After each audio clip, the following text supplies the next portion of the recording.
Ah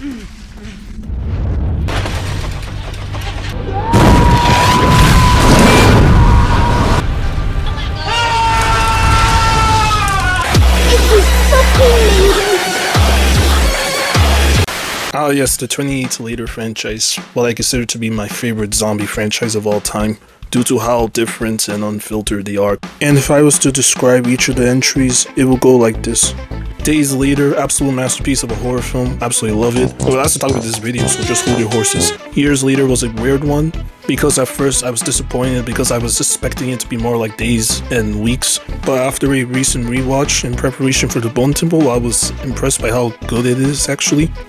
In the context of it being an English folktale instead of your traditional zombie flick.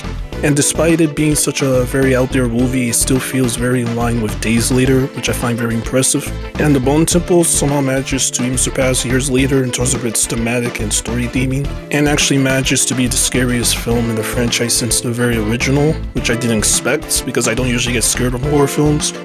And it manages to be the greatest genre film ever released, so yeah, there's that. And now on to the video of Weeks Later. And before I get on to why I'm going to give this film the beating of its life, remember to hit the like, comment, and sub button if you enjoyed the video, as that will really help increase my channel's discovery, guys. So yeah, let's get on this video. Okay.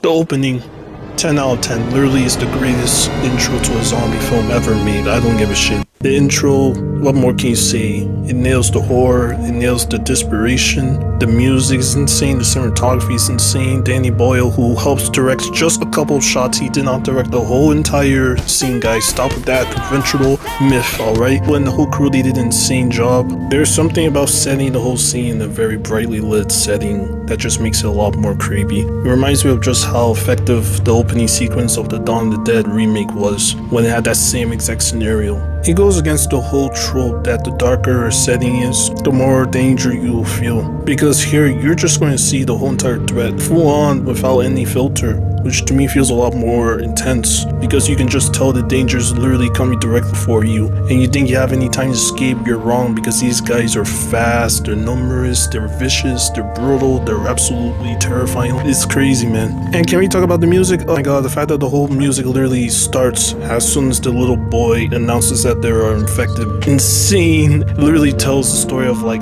how absolutely screwed the whole entire cast is, because before this whole scene even happened, you got the whole cast just sitting around eating their shit. I actually kind of cared about the characters, which is crazy because throughout the rest of the film I literally did not give a shit about anyone else. They only had like what, a 3-minute introduction, yet I felt so much more trauma when I saw the couple get themselves molded, when I see my man, the goat, Jacob, getting devoured by that infected in the water because he just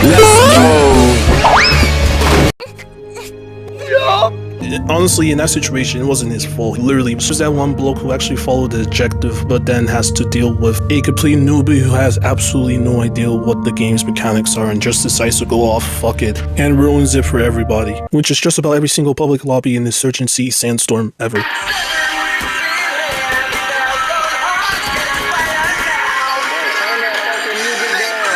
Don absolutely is the standout of this entire movie. The actor who plays him absolutely did an insane job at portraying the grief and absolute like pressure he has with his situation.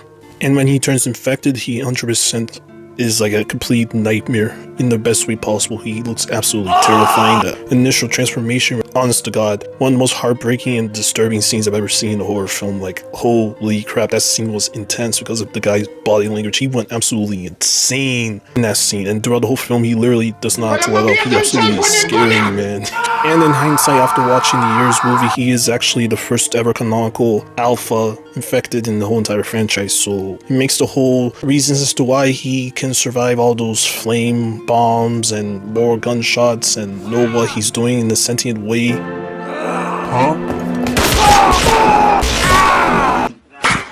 Shout out to my man Samsung and his amazing dongas. I love him. Sorry, I don't have a ticket.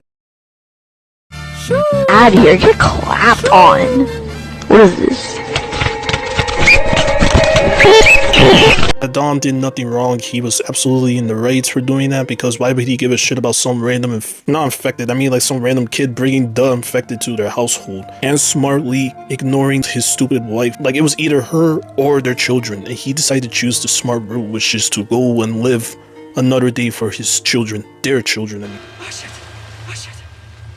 This shot here. Yeah, that's about it. On to the negatives. Something's in my ass. Like, this franchise just breeds Britain in all the best aspects. Even to the way it looks, like, it has that very rough and almost like documentary type of feel to it. At least with the first and the third film, because those films were directed by Danny Boyle. The Bone Temple Honest to God looks more like Weeks, which is not a coincidence because he didn't bring the same cinematographer of the other two movies, and it wasn't directed by a British director, it was directed by an American director. And what I mean by that is literally, it almost looks like I'm watching a BBC television show, like something akin to like the EastEnders, which values on presenting a very grounded look to everything, just to represent real Britain or something. It's not only because of the edit, the casting choices. I don't know.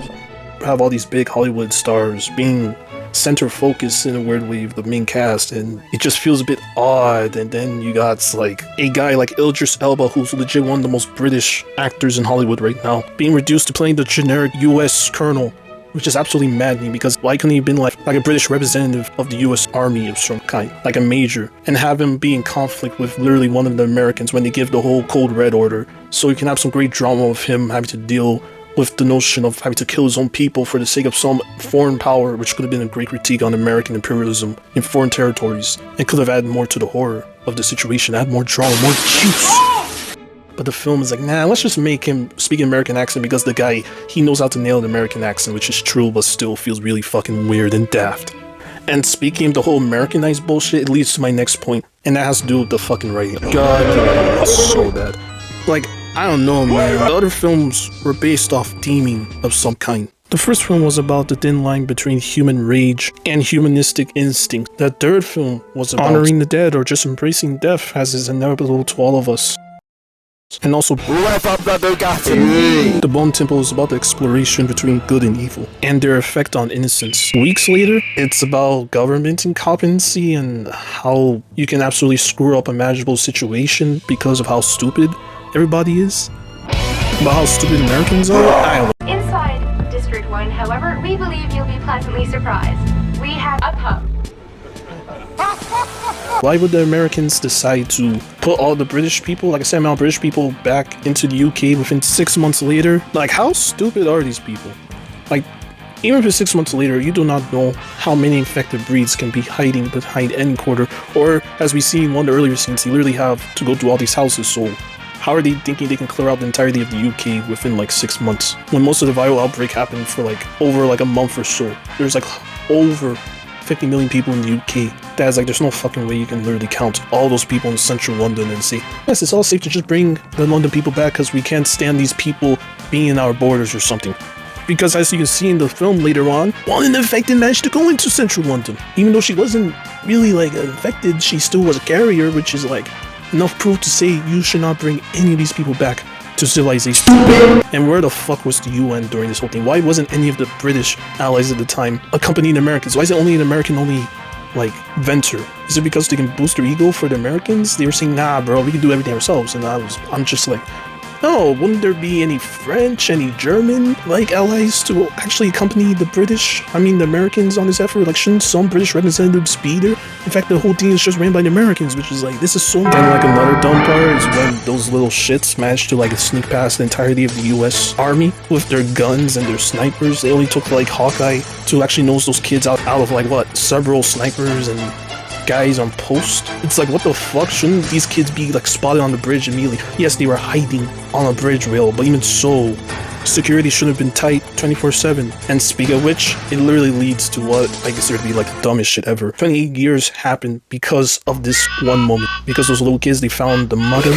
Believe it or not, there is like no security blocking the woman who has an infection in her. And everyone's allowed to just go in without a fucking hazmat suit. It is crazy how unprepared these military people are in this situation. That a fucking janitor manages to have VIP access to wherever they go in the facility. You're telling me that a single soldier, if there was like one soldier or two soldiers surrounding the area, none of the events of years will happen. It is like 100% example of Hollywood writing a play.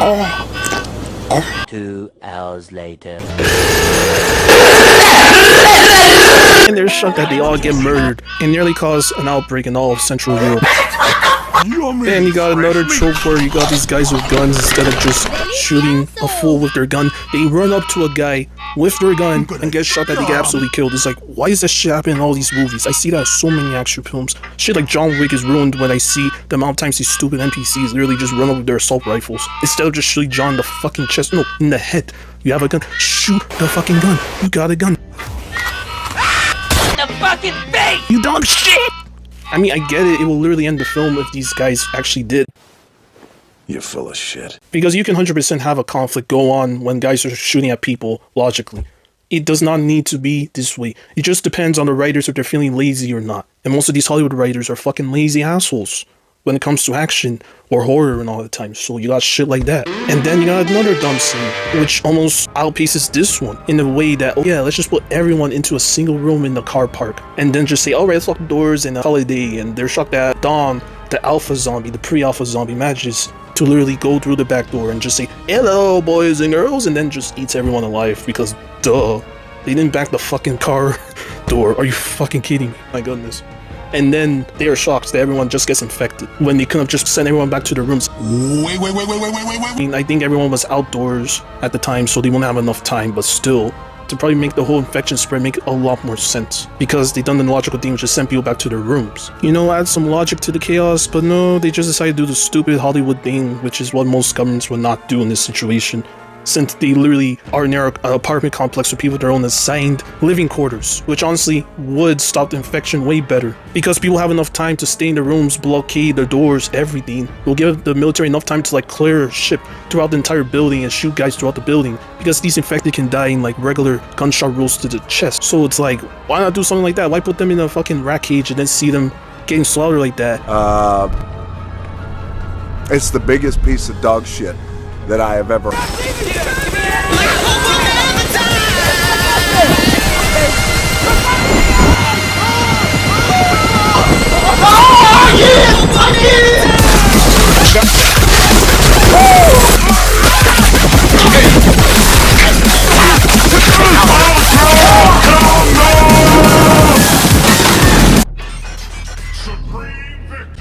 Everyone loves this fucking scene with the helicopter, but I gotta say, it's one of the most out of place, most stupid off-the-wall shit I've seen in this franchise. It absolutely is the Wesker versus Redfield fights in Resident Evil, in the sense of how over the top it is. What is that? What is that? It has it with that poor guy who was being threatened by Hawkeye to run out in the open.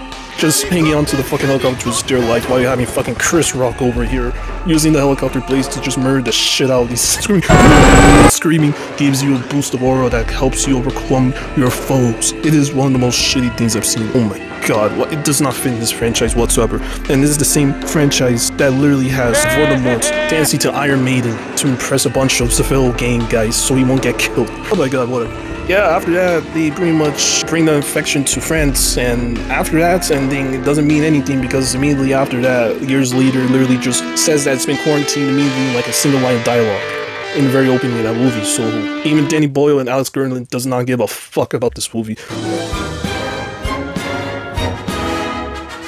So this film really did a number on the reputation of the franchise as a whole because it took them nearly close to like 2 decades to come up with a brand new sequel. Jesus.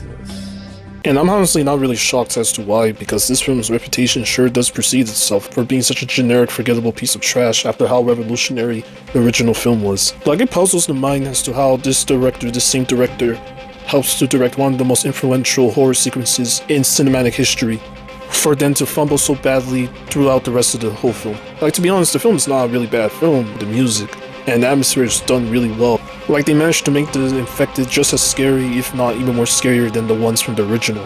Which is high praises because that film already has some of the most scariest zombies in cinematic history. But this one just goes in turbo mode because damn son, just look at their designs, bro. Look at their faces, especially Don, bro. But man, the rest of the film just frustrates me no end because of how bad the writing is. Guys, love yourself. But you know, we managed to get some really good movies after this film that managed to be both controversial, but very bold, embracive, and refreshing on such a tired genre like the zombie. If I were to give the film some suggestions in order to actually improve the final product, I would definitely have to say replace Hawkeye with Dawn. It essentially serves as a very long redemption arc for his character for what he did in the opening, to show how he's able to redeem himself by saving his children throughout this whole entire outbreak. And honestly, it would make the film way more intense if it was just like a bunch of like regular people trying to survive this thing, instead of it just being like, oh, got this very cool badass sniper dude walking around with these children, so you know these kids have this sense of security with him, even though they are surrounded by a bunch of infected and hazmat suit dudes. Plus, it makes it feel more in line with the original film's exploration of how people would react to this type of situation and what it does to somebody. In this case with Dawn, it's with survivor's guilt and the fear of loss and how far one will go to rectify a mistake they've done in the past. My second point would be to, you know, add more countries to the mix. Don't just make it be an Americans dealing with this, because it makes the film feel a bit too pandery to the American audience, which is kind of annoying. Which I know 20th Century Fox was involved with this shit, but whatever, it's still really annoying, distracting, and it takes me out of the setting. Maybe explore more of the world building as to how the UK actually is rebuilding itself after the initial outbreak. Instead of doing it in like a 6-month time period, which doesn't really make sense, why not just do a film called 28 hours later if you want to do a true sequel, which I know is a prequel.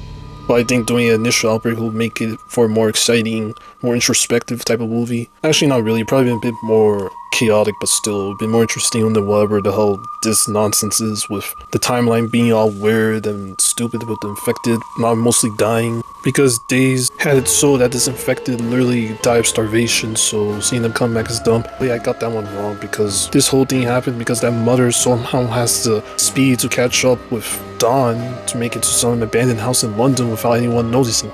Okay. And she managed to feed herself just fine for who knows how fucking long. Which is crazy because all the food around is pretty much infected and dirty, and it's like, what the fuck? Lamo, I'm literally ranting about the film in my suggestions section. You can't be serious. Whatever, let me get this over with. But anyway, the film, it blows. It sucks, but I'm grateful that it exists because we got that amazing opening scene and we got the sequels. Please don't forget to hit the like, comment, sub button if you enjoyed the video. It would be really grateful for my channel. It will help me a lot. Thank you guys, and I'll see you guys soon.